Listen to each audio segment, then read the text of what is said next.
Pierre-Yves Gomez, bonjour. Bonjour. Vous êtes économiste et professeur de stratégie. Vous êtes directeur de l'Institut français de gouvernement des entreprises, spécialiste du lien entre entreprise et société. Vous tenez une rubrique mensuelle dans le quotidien Le Monde et vous êtes l'un des initiateurs du courant pour une écologie humaine et l'auteur notamment de ce livre aux éditions François Bourin, Le travail invisible, enquête sur une disparition. Donc nous vous avons invité aujourd'hui pour parler économie et société, entreprise et société. Vous avez écrit un article au moment de l'affaire grecque, de cette crise grecque qui a créé ce psychodrame très médiatisé. Et j'ai été frappé par une de vos phrases. C'est quand vous avez écrit « Nous sommes en train de sortir d'une ère d'opulence factice ». Qu'est-ce que cela signifie pour vous ?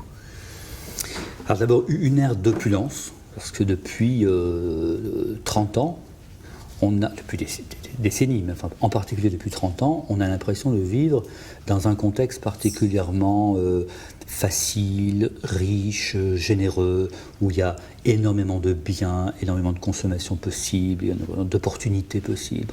Donc, sentiment que la société occidentale, bien sûr, la nôtre, nous qui parlons ici, est opulente. Bon. Mais cette opulence est factice. Parce que, je voulais dire trois choses. D'abord qu'elle est factice parce qu'elle est très largement due à un travail que nous ne réalisons plus chez nous, mais qui est réalisé ailleurs.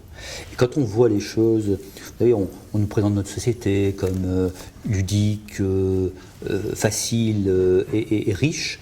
On oublie qu'elle est ludique, facile et riche parce qu'on a délocalisé dans une autre partie du monde une partie du travail, une partie de l'activité qui n'était pas du tout ludique, qui n'était pas du tout facile et qui n'était pas susceptible de créer la richesse. En tout cas, notre richesse certainement, mais pas la richesse de ceux qui travaillent.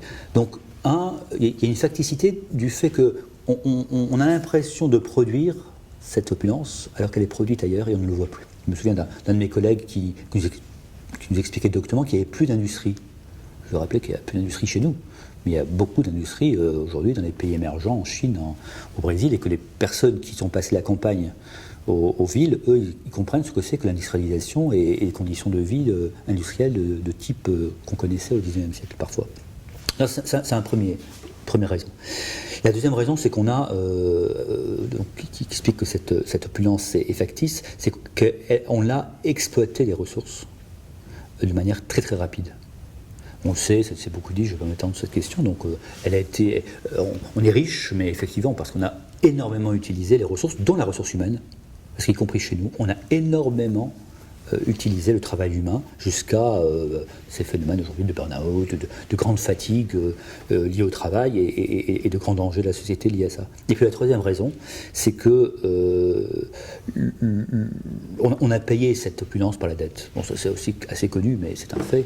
On a reporté sur les générations futures le coût de l'opulence que nous vivons. Alors nous achetons des produits que nous ne fabriquons pas et ils ne sont pas chers parce qu'ils sont fabriqués ailleurs. Nous avons extrêmement exploité les ressources et on en laisse de moins en moins aux générations futures. Et puis on a aussi créé cette opulence par de l'endettement, essentiellement pour les retraites, mais aussi parce que les grands services publics ont été financés par endettement. Donc voilà, en ce sens, l'opulence existe, on ne peut pas la nier, mais elle est factice.